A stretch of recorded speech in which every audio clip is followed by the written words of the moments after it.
ಸಾಕಷ್ಟು ಬೆಳೆಗಳನ್ನು ಒಂದೇ ಹೊಲದಲ್ಲಿ ಬೆಳೆದ್ರೆ ತುಂಬ ರೈತರು ಕೂಡ ಇಂದಿಗೂ ಕೂಡ ಸಾಕಷ್ಟು ತುಂಬು ಜೀವನವನ್ನು ನಡೆಸ್ತಾ ಇರತಕ್ಕಂಥ ಸನ್ನಿವೇಶವನ್ನು ಕೂಡ ನಾವು ಗಮನಿಸ್ತೇವೆ. ನೀವೀಗ ಕೇಳುತ್ತಿದ್ದೀರಾ ಮಾಹಿತಿ ಖಜಾನೆಯ ಕಾರ್ಯಕ್ರಮಗಳನ್ನು. ಗ್ರಾಮೀಣ ಪ್ರದೇಶದ ವಸ್ತುಗಳನ್ನು ಪರಿಚಯಿಸುವ ವಿಶೇಷ ಕಾರ್ಯಕ್ರಮ ಗ್ರಾಮೀಣ ನೆನಪುಗಳು. ಇದರಲ್ಲಿ ಪ್ರಮುಖವಾಗಿ ಗ್ರಾಮೀಣ ಪರಿಸರದ ಮರೆಯಾಗುತ್ತಿರುವ ವಸ್ತುಗಳನ್ನು ಅಥವಾ ವಿವಿಧ ಉಪಕರಣಗಳನ್ನು ಪರಿಚಯಿಸುವ ವಿಶೇಷ ಪ್ರಯತ್ನ. ನೀವು ಕೇಳಿ, ನಿಮ್ಮ ಪ್ರೀತಿ ಪಾತ್ರರೊಂದಿಗೆ ಹಂಚಿಕೊಳ್ಳಿ. ಕೇಳಿ ಗ್ರಾಮೀಣ ನೆನಪುಗಳು. ಗ್ರಾಮೀಣ ನೆನಪುಗಳು. ಗ್ರಾಮೀಣ ನೆನಪುಗಳು. ಗ್ರಾಮೀಣ ನೆನಪುಗಳು. ಇನ್ನು ಹೆಚ್ಚು ಉಪಯುಕ್ತ ಮಾಹಿತಿಯನ್ನು ನಮ್ಮ ಯೂಟ್ಯೂಬ್ ವಾಹಿನಿಯಿಂದ ಏನಾದರೂ ನಿರೀಕ್ಷಿಸುತ್ತಿದ್ದೀರಾ? ನಿರೀಕ್ಷಿಸಿದಲ್ಲಿ ಬೆಲ್ ಐಕಾನ್ ಅನ್ನು ಕ್ಲಿಕ್ ಮಾಡುವುದರ ಮೂಲಕ ಸಬ್ಸ್ಕ್ರೈಬ್ ಆಗಿ.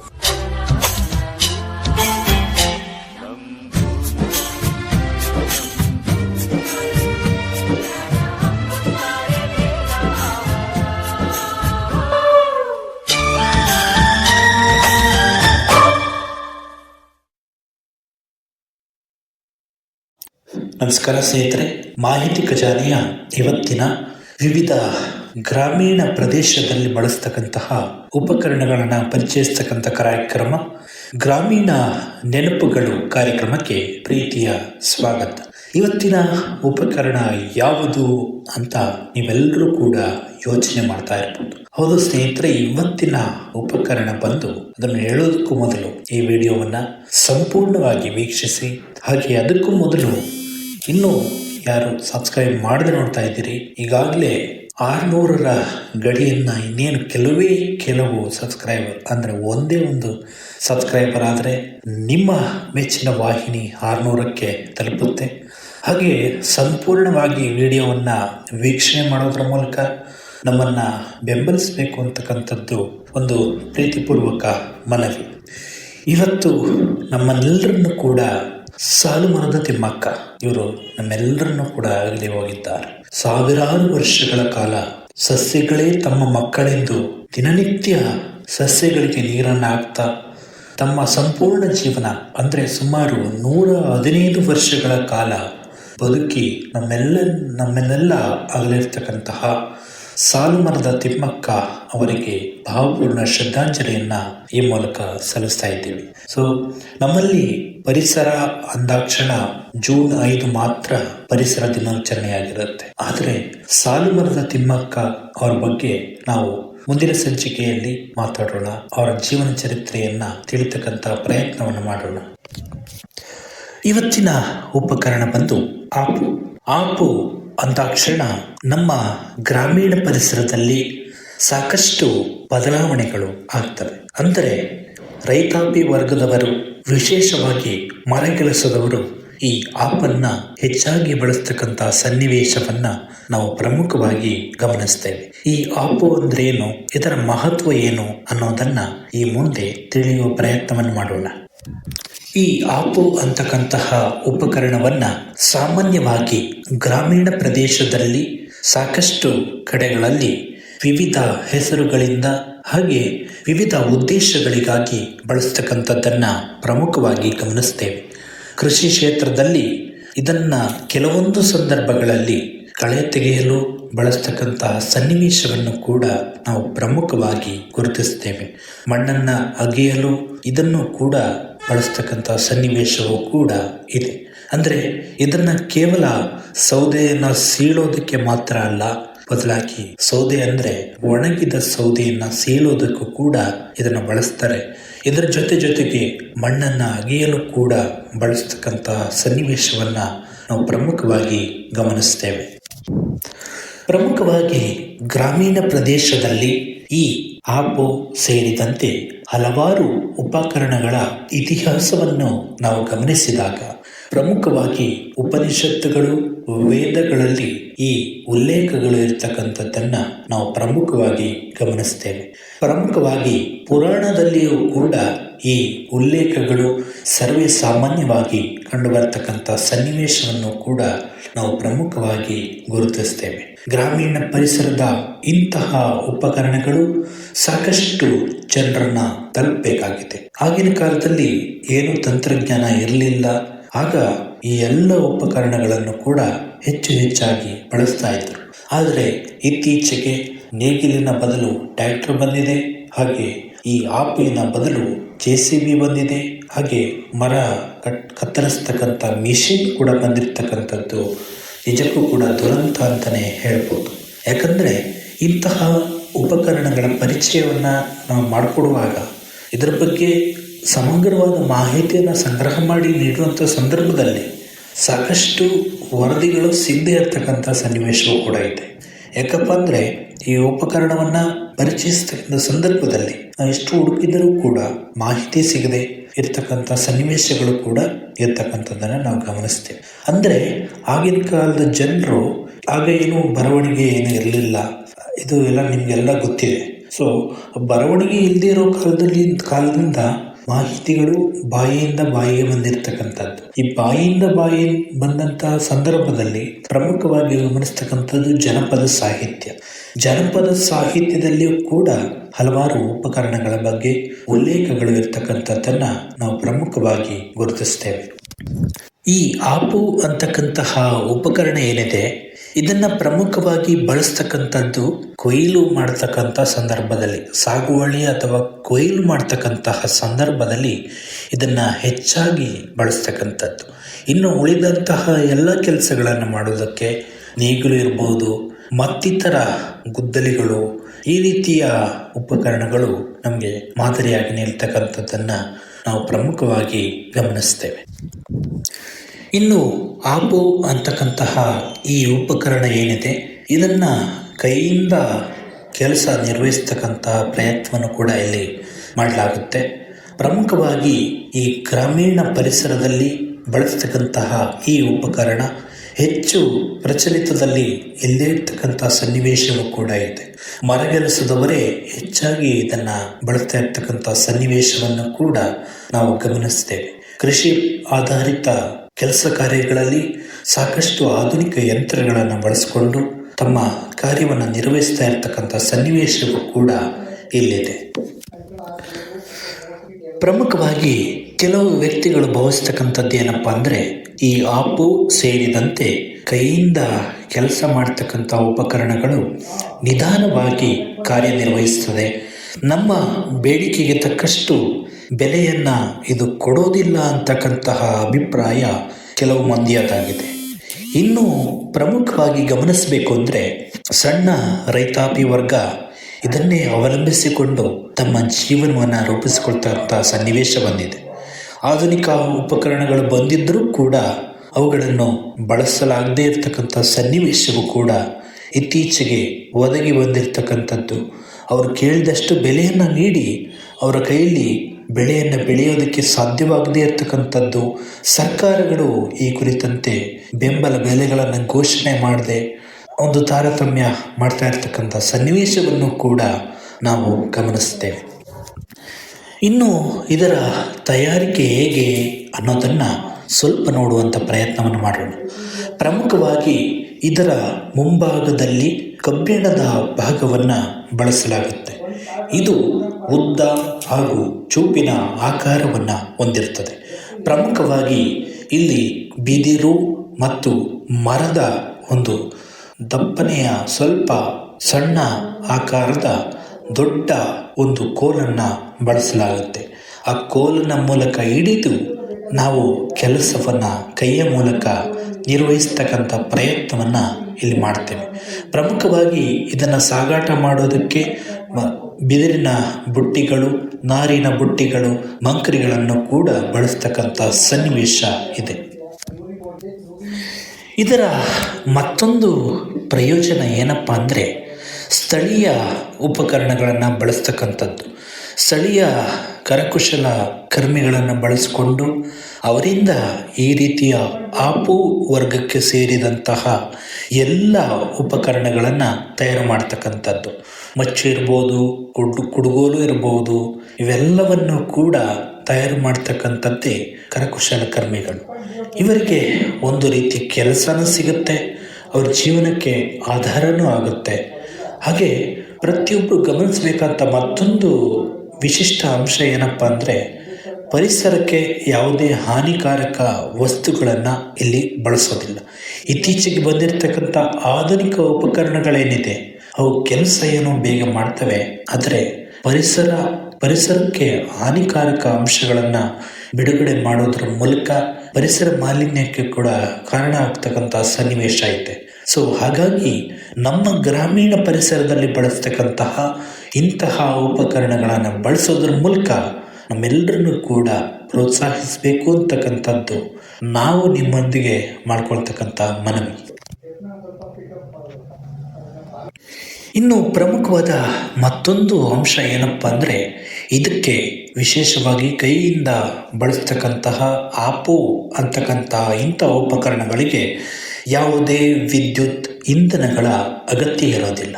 ಇನ್ನು ಪ್ರಮುಖವಾಗಿ ಆಧುನಿಕತೆ ಬಂದಂತೆ ಇದರಲ್ಲೇ ಕೂಡ ಕೊಂಚ ಮಾರ್ಪಾಡುಗಳನ್ನು ಮಾಡೋದ್ರ ಮೂಲಕ ಪ್ಲಾಸ್ಟಿಕ್ ಹಿಡಿಕೆಗಳನ್ನು ಬಳಸ್ತಾ ಇರ್ತಕ್ಕಂಥದ್ದನ್ನು ಕೂಡ ನಾವು ಗಮನಿಸ್ತೇವೆ. ಇದು ತುಂಬ ಹಾನಿಕಾರಕ. ಯಾಕಪ್ಪ ಅಂದರೆ ಪ್ಲಾಸ್ಟಿಕ್ಕನ್ನು ಬಳಸಬೇಡಿ ಅಂತಕ್ಕಂತಹ ಉಲ್ಲೇಖಗಳನ್ನ ಸರ್ಕಾರಗಳು ನೀಡ್ತಾ ಇರೋದರಿಂದ ಪ್ಲಾಸ್ಟಿಕ್ ಹಿಡಿಕೆಗಳನ್ನು ಬಳಸೋದು ಅಷ್ಟು ಸೂಕ್ತ ಅಲ್ಲ ಅಂತಕ್ಕಂಥದ್ದು ನನ್ನದೊಂದು ವಿನಂತಿ.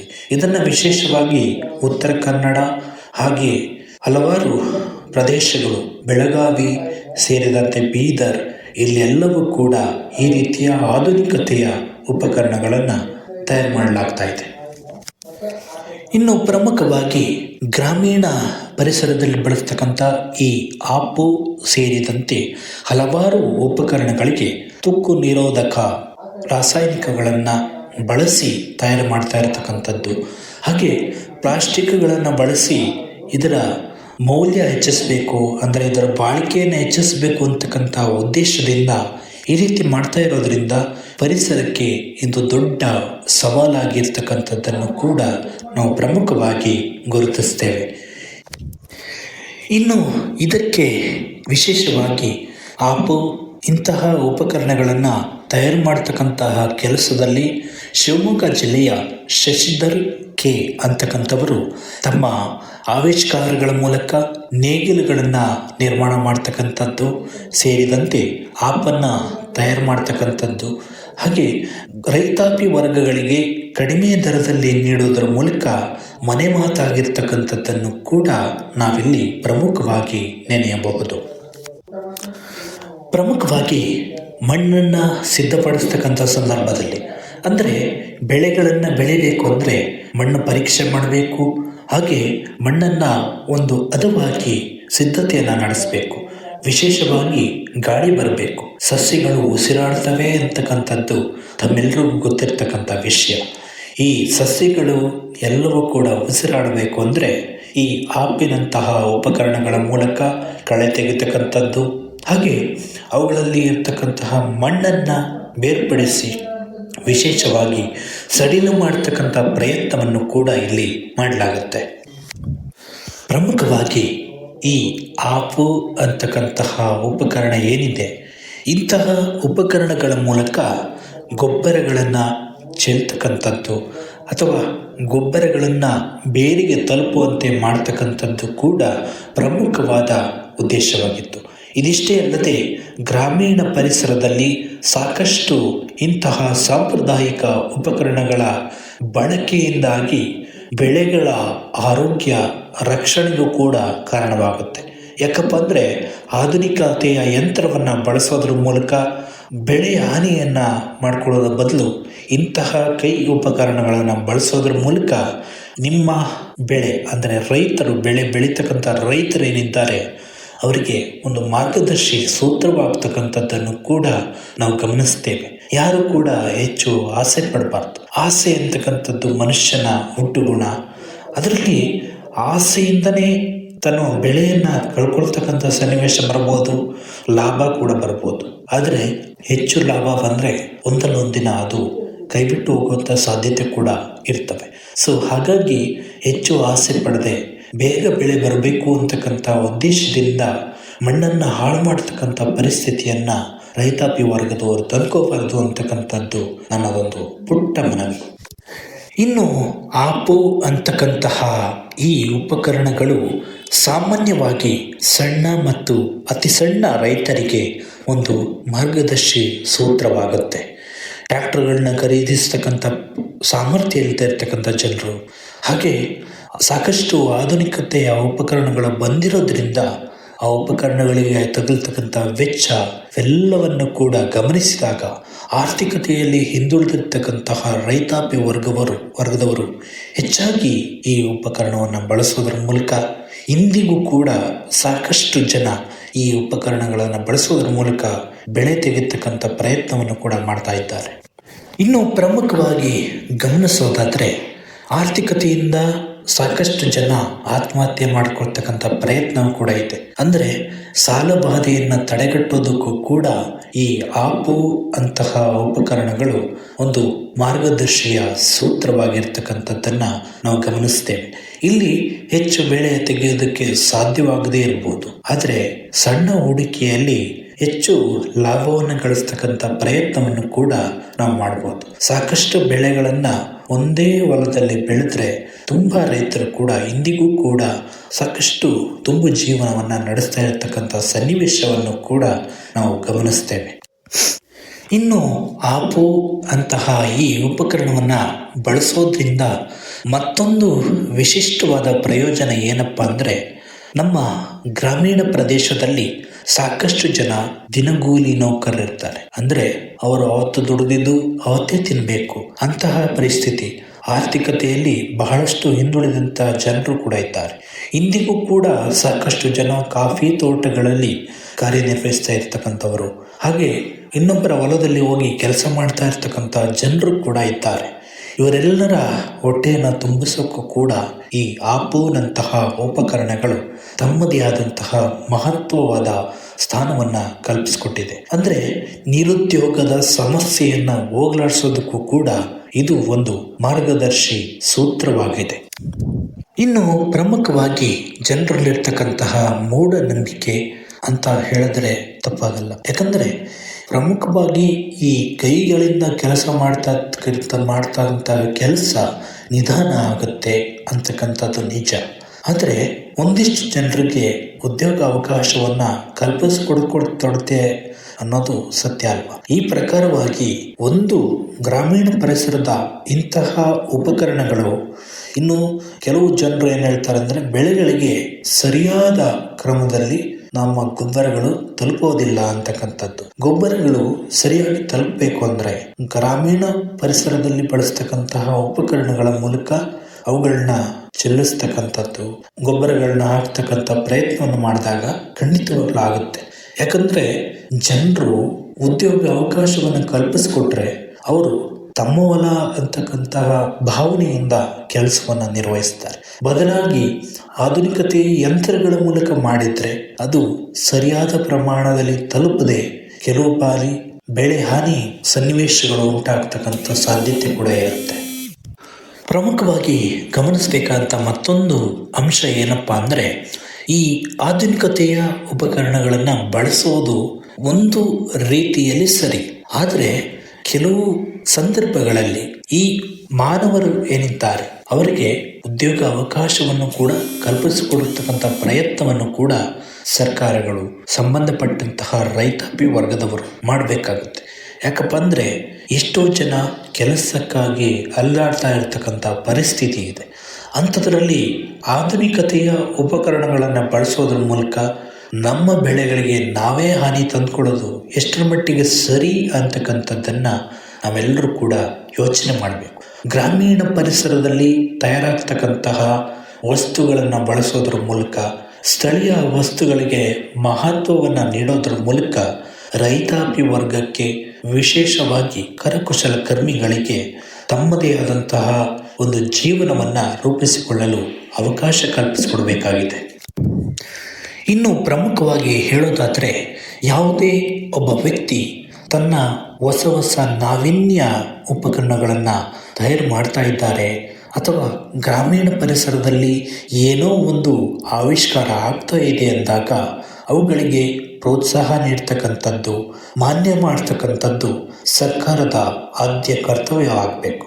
ಸರ್ಕಾರ ಒಂದೇ ಆದರೆ ಸಾಕ ಅಂದರೆ ಇಲ್ಲ. ಗ್ರಾಮೀಣ ಪರಿಸರದಲ್ಲಿರ್ತಕ್ಕಂತಹ ಜನರು, ವಿಶೇಷವಾಗಿ ಕಾರ್ಮಿಕರು, ರೈತರು, ಇವರೆಲ್ಲರೂ ಕೂಡ ಒಗ್ಗೂಡಿ ಸ್ಥಳೀಯ ಉಪಕರಣಗಳನ್ನು ಬಳಸೋದಕ್ಕೆ ಆಂದೋಲನಗಳನ್ನು, ಹಾಗೆ ವಿಶೇಷವಾಗಿ ಒಂದು ತರಬೇತಿಗಳನ್ನು, ಹಿರಿಯರಿರ್ತಾರಲ್ಲ, ಹಿರಿಯರು ತರಬೇತಿಗಳನ್ನು ನೀಡೋದರ ಮೂಲಕ ಯುವ ಪೀಳಿಗೆಗೆ ಈ ವಸ್ತುಗಳ ಮಹತ್ವವನ್ನು ಅರ್ಥೈಸ್ತಕ್ಕಂಥ ಪ್ರಯತ್ನವನ್ನು ಮಾಡಬೇಕಾಗಿದೆ. ಇನ್ನು ಇಂತಹ ಆಪೋನಂತಹ ಉಪಕರಣಗಳಿಗೆ ಒಂದು ಧಾರ್ಮಿಕ ನಂಬಿಕೆಗಳು, ಹಾಗೆ ಆಯಾ ಜನರ ಕೆಲವೊಂದು ಸಾಂಪ್ರದಾಯಿಕ ಪದ್ಧತಿಗಳ ಮೂಲಕ ಪೂಜೆಗಳನ್ನ ಸಲ್ಲಿಸುವುದರ ಮೂಲಕ ಇವುಗಳಿಗೆ ಕೃತಜ್ಞತೆಯನ್ನು ಕೂಡ ಸಲ್ಲಿಸಲಾಗುತ್ತೆ. ಇನ್ನು ಇಂತಹ ಉಪಕರಣಗಳಿಂದ ಪ್ರಮುಖವಾಗಿ ನಾವು ಗಮನಿಸಬೇಕಾದಂಥ ಅಂಶ ಏನಪ್ಪ ಅಂದರೆ, ಇವತ್ತಿಗೂ ಕೂಡ ಸಾಕಷ್ಟು ಜನರ ಅಂದರೆ ರೈತಾಪಿ ವರ್ಗದಲ್ಲಿ ನಗುವಿನ ಮುಖ ಇಲ್ಲ. ಯಾಕಂದರೆ ಆಧುನಿಕತೆಯ ಯಂತ್ರವನ್ನು ಬಳಸೋದ್ರ ಮೂಲಕ ತಮಗೆ ತಾವೇ ಕೂತನ್ನು ತಂದುಕೊಂಡಿರೋದ್ರಿಂದ ಸ್ಥಳೀಯ ಉಪಕರಣಗಳಿಗೆ ಮಾನ್ಯತೆ ಇಲ್ಲದಿರ್ತಕ್ಕಂಥ ಪರಿಸ್ಥಿತಿ ಬಂದಿದೆ. ಕೆಲವು ಪೂರ್ವಿಕರು ತಮ್ಮ ಜ್ಞಾನವನ್ನು ತಮ್ಮೊಂದಿಗೆ ಕೊಂಡೊಯ್ದಿರ್ತಕ್ಕಂಥ ಪರಿಸ್ಥಿತಿ. ಹಾಗೆ ಇವತ್ತಿಗೂ ಕೂಡ ನಮ್ಮ ಅಜ್ಜಿ, ನಮ್ಮ ತಾತ ಇವರ ಬಳಿ ಸಾಕಷ್ಟು ಮಾಹಿತಿಗಳಿರುತ್ತೆ. ಅವುಗಳನ್ನ ಕೇಳ್ತಕ್ಕಂಥ ತಾಳ್ಮೆ ಯುವ ಪೀಳಿಗೆಗೆ ಇಲ್ಲದೆ ಇರತಕ್ಕಂಥದ್ದು ನಿಜಕ್ಕೂ ಕೂಡ ದುಃಖಕರ ಸನ್ನಿವೇಶ ಅಂತಲೇ ಹೇಳ್ಬೋದು. ಪ್ರಮುಖವಾಗಿ ಇಲ್ಲಿ ಗಮನಿಸಬೇಕಾದಂಥ ಮತ್ತೊಂದು ಅಂಶ ಏನಪ್ಪ ಅಂದರೆ, ಇದನ್ನು ಉಳಿಸ್ತಕ್ಕಂಥದ್ದು ಸಾಮಾನ್ಯವಾಗಿ ಎಲ್ಲ ನಮ್ಮೆಲ್ಲರ ಕೈಲೂ ಇದೆ. ಯಾಕಂದರೆ ಇದನ್ನು ಒಬ್ಬರು ಇಬ್ಬರಿಂದ ಉಳಿಸೋದಕ್ಕೆ ಸಾಧ್ಯ ಇಲ್ಲ. ಇದನ್ನು ಕಲಿತಕ್ಕಂಥವರು, ಮುಂದಿನ ಯುವ ಪೀಳಿಗೆಗೆ ಕೊಂಡೊಯ್ತಕ್ಕಂಥವರು ನಾವೇ ಆಗಿದ್ದೇವೆ. ಅಂದರೆ ಯುವ ಪೀಳಿಗೆ ಆಗಿದೆ.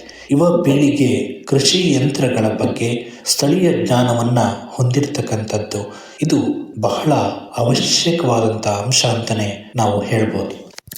ಇನ್ನು ಅಂತಿಮವಾಗಿ ಹೇಳೋದಾದರೆ, ಯಾವುದೇ ಒಂದು ಉಪಕರಣ ಬೆಳವಣಿಗೆ ಹೊಂದಬೇಕು ಅಂದರೆ ಹಲವಾರು ಜನರ ಒಂದು ಬೆವರು ಇರುತ್ತೆ. ಇಲ್ಲಿ ತಯಾರಿಕೆ ಮಾಡತಕ್ಕಂಥವರಿಗೂ ಕೂಡ ಪ್ರೋತ್ಸಾಹ ನೀಡಬೇಕು. ಸರ್ಕಾರಗಳು ಈ ಕುರಿತಂತೆ ಸಾಕಷ್ಟು ಯೋಜನೆಗಳನ್ನು ರೂಪಿಸಬೇಕು. ಹಾಗೆ ಸ್ಥಳೀಯ ಉಪಕರಣಗಳಿಗೆ ಮಾನ್ಯತೆ ನೀಡಬೇಕು. ಹಾಗೆ ಮಾರುಕಟ್ಟೆಗಳನ್ನು ಒದಗಿಸಿಕೊಡುವುದರ ಮೂಲಕ ಅವರ ಜೀವನೋಪಾಯಕ್ಕೆ ಒಂದು ಅವಕಾಶವನ್ನು ಕಲ್ಪಿಸಿಕೊಡಬೇಕಾಗಿದೆ. ದಿನಗೂಲಿ ಕಾರ್ಮಿಕರಿಗೆ ಜೀವನವನ್ನು ರೂಪಿಸಿಕೊಳ್ಳೋದಕ್ಕೆ ಒಂದು ಅವಕಾಶವನ್ನು ಕಲ್ಪಿಸಿಕೊಡೋದು ಕೂಡ ಸರ್ಕಾರಗಳ ಕರ್ತವ್ಯವಾಗಬೇಕು. 50% ದಿನಗೂಲಿ ನೌಕರರ ವೇತನವನ್ನು ಸರ್ಕಾರವೇ ಭರಿಸುವುದರ ಮೂಲಕ ಒಂದು ಬೆಂಬಲ ಬೆಲೆಯನ್ನು ನೀಡೋದರ ಮೂಲಕ ಅವರನ್ನು ಮುನ್ನೆಲೆಗೆ ಅಂದರೆ ಸಮಾಜದ ಮುಖ್ಯವಾಹಿನಿಗೆ ತರ್ತಕ್ಕಂಥ ಪ್ರಯತ್ನವನ್ನು ಸರ್ಕಾರಗಳು ಮಾಡಬೇಕು. ಈ ರೀತಿಯ ಆಪೋನಂತಹ ಹಲವಾರು ಉಪಕರಣಗಳು ಇಂದಿಗೂ ಕೂಡ ಕಣ್ಮರೆಯಾಗ್ತಕ್ಕಂಥ ಸಾಧ್ಯತೆ ಇರೋದರಿಂದ ಇಂತಹ ಉಪಕರಣಗಳನ್ನು ಮ್ಯೂಸಿಯಂನಲ್ಲಿ ಇಡುವ ಬದಲು ಜನರು ಉಪಯೋಗಿಸುವ ರೀತಿಯಲ್ಲಿ ನೋಡ್ಕೊಳ್ತಕ್ಕಂಥದ್ದು ಪ್ರತಿ ಸರ್ಕಾರಗಳ ಕರ್ತವ್ಯವಾಗಬೇಕು.